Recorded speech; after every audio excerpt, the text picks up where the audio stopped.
people are showing up at your own dang time. Right? Couldn't you pick them up next to you? You're right next to I you. know, I gotta get this, they could have ridden with me. Yeah, that's insane. Well, see, I consider myself late. I got here at 1:10. Yeah. I was late. Oh, okay, that's what I learned as a kid. Remember, you know, I like Pastor Robinson. It wasn't like I was directing airplane traffic to the airport or something, it's commercialized. And my dad was like, thought you had to work. So yes, sir, I gotta work. She goes, it's 3 o'clock. Why aren't you going? I ride my bicycle to Pastor Robinson. And I said, well, I'm not waiting till 3:30 to leave. It's only 15 minutes to ride to the thing. She goes, get out there 30 minutes before your shift starts. I'm on that way. And that's what, I was like, yes, sir. I was on for it. Go place will be on.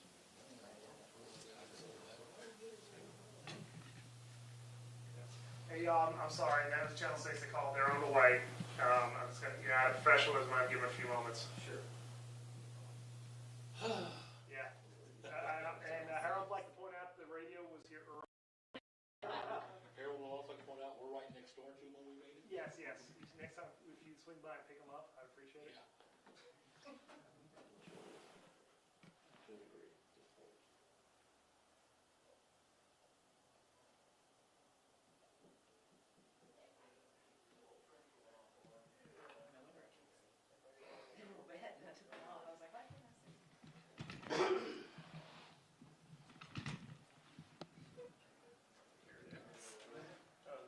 All right. Is it still raining out there? Oh, it's coming Is your down, shirt all man. wet? It's coming down. We'll let you get set up and we'll start. Okay. If I could have the sheriff and constable meet me up in the front, Yes, sir. and I'll stand up here.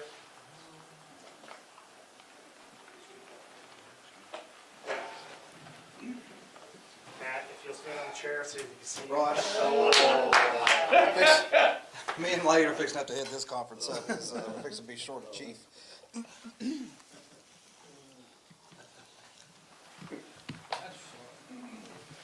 Don't encourage him, Harold. I can't help myself. Sergeant Meadows, if you'll also join us up front. Yes, I am. You're going to be heading out the investigation. You are. You are today. To me.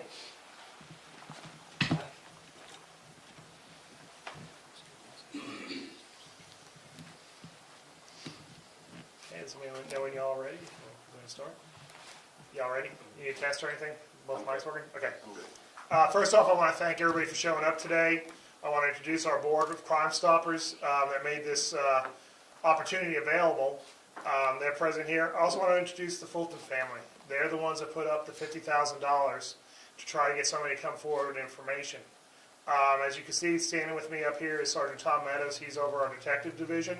He'll be leading the investigation of any information that comes up here. But also I have Constable Matt Ortego and Sheriff Lane Mooney up here. We're going to be working as a team. And this is something that we've taken very seriously for many years.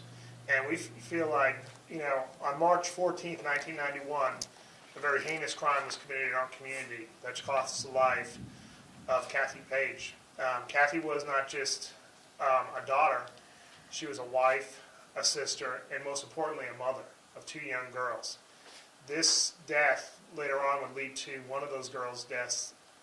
In talking to her ex-husband, he felt that there was a direct correlation between her overdose suicide and the death of her mother many years earlier. So to me, the individual that's responsible for this murder did not just kill one person, but killed 2. And I take that to heart. On May 14th, 1991, near the intersection of Interstate 10 and Bolivar, an individual staged a car accident and placed Kathy Page inside that vehicle. Responding officers very quickly realized very light damage to the vehicle that would not cause a death. The autopsy results showed that she had been strangled. That caused the activation of many officers, and this has been a 30-year case that we've been following up.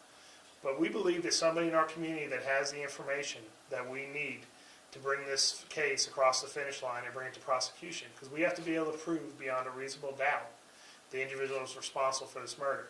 This murder happened 30 years ago. There's a lot of people in our community that may have overheard something or been there when something happened that could help us put the pieces of the puzzle together.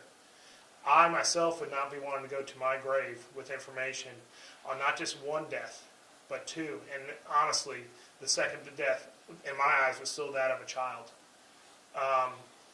Do y'all have any questions?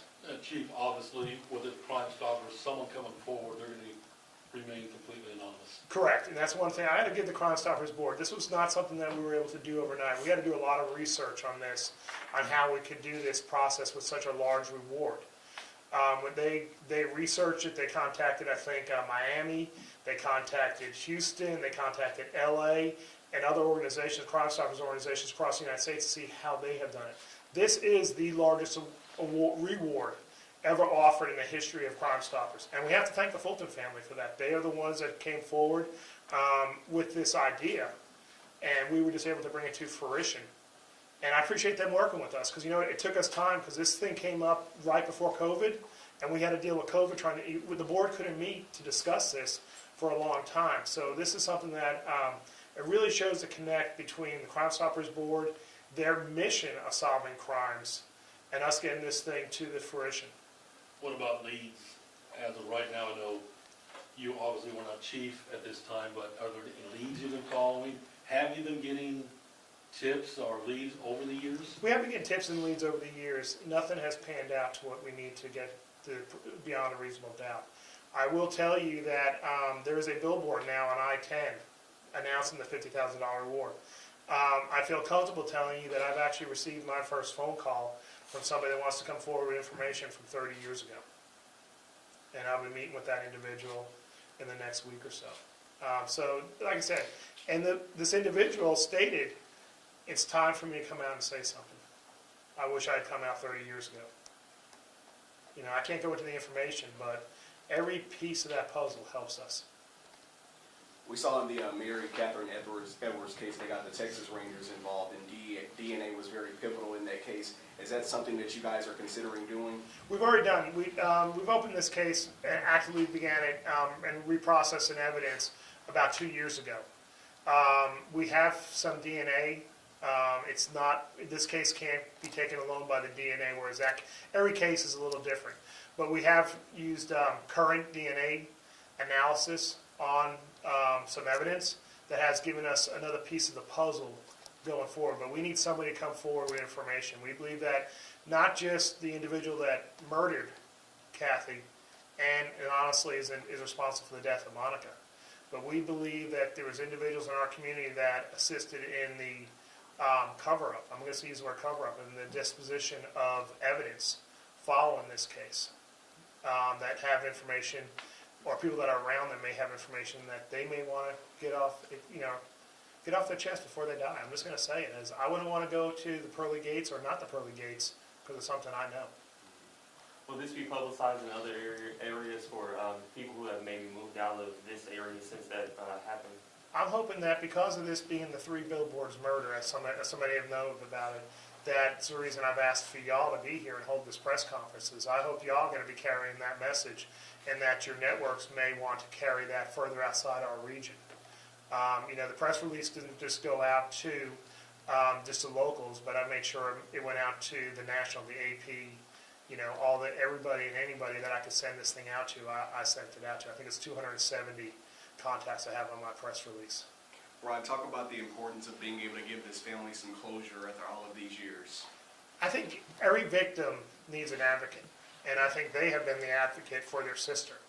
I think our job is to bring justice, and I believe the jury's job is to present the justice after the case is presented to them. I think this is very important. I think, the idea of having closure and finding somebody responsible and having them found guilty in court, I think that gives the victims closure. I mean, I've been doing this for 33 years, and I have seen that and talked to the victims after trials and the families of murder victims after trials. And I think that brings about some healing, because, I've been around this family several times. They're still hurting. There's a reality there that somebody was taken from them that should not have been taken from them. She should be at their Thanksgiving dinners. Chief, I don't know, obviously you can't speak from 30 years ago, but what do you think may have gone wrong with the investigation early on? I've looked at the investigation, but my problem is, Harold, I've looked at it through 2021 eyes and 1991, I was a police officer for 2 years, or 3 years. We didn't have the ability to do the things that we do today. And I think let me just say that, there were missteps. But I can tell you, I can look back at any investigation in hindsight, there's always going to be missteps by the investigators. Did they try and bring this case forward? Yes. Did they do a good job? Yes. Did they have missteps? Yes. But I don't think you have a case that goes forward today that we don't make a misstep somewhere along the way. It's part of being human. There's one perfect human being, and we crucified him. Any other questions? Yes? Is the fact that there was a suspect in this case that ultimately wasn't convicted, does that raise the level of evidence that you have to find and the level of information that you have to gather? This case has never been presented to a grand jury. It has never been accepted by the DA's office. So yes, there was somebody that was found guilty civilly, but in the civil courts you have a preponderance of the evidence, responsibility. This is the reason I used that term earlier, beyond a reasonable doubt. The threshold is higher in the criminal court, and it should be. I'm going to be quite honest with you, it should be. We're about to take away the greatest freedom that we're given in the U.S. Constitution when we incarcerate somebody. Any other questions? The Fulton family is here. I've asked them to speak with y'all if y'all would like a one-on-one. Mr. Fulton, are you going to be the spokesperson? Okay. Honestly, I want to thank y'all for coming out here. It shows. I want to thank the board for being out here. And I think it shows, and the sheriff and the constable, I think it shows that our desire is true to try and solve this case. We want to move it forward. We want to get closure for the family. And we want the victim to be represented in court, plain and simple. Thank y'all.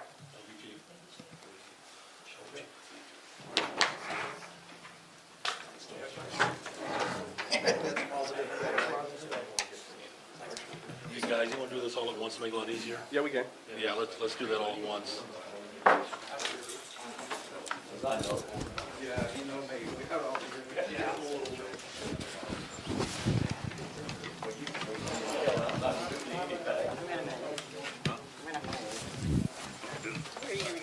Over here. So we're going to do this all at once.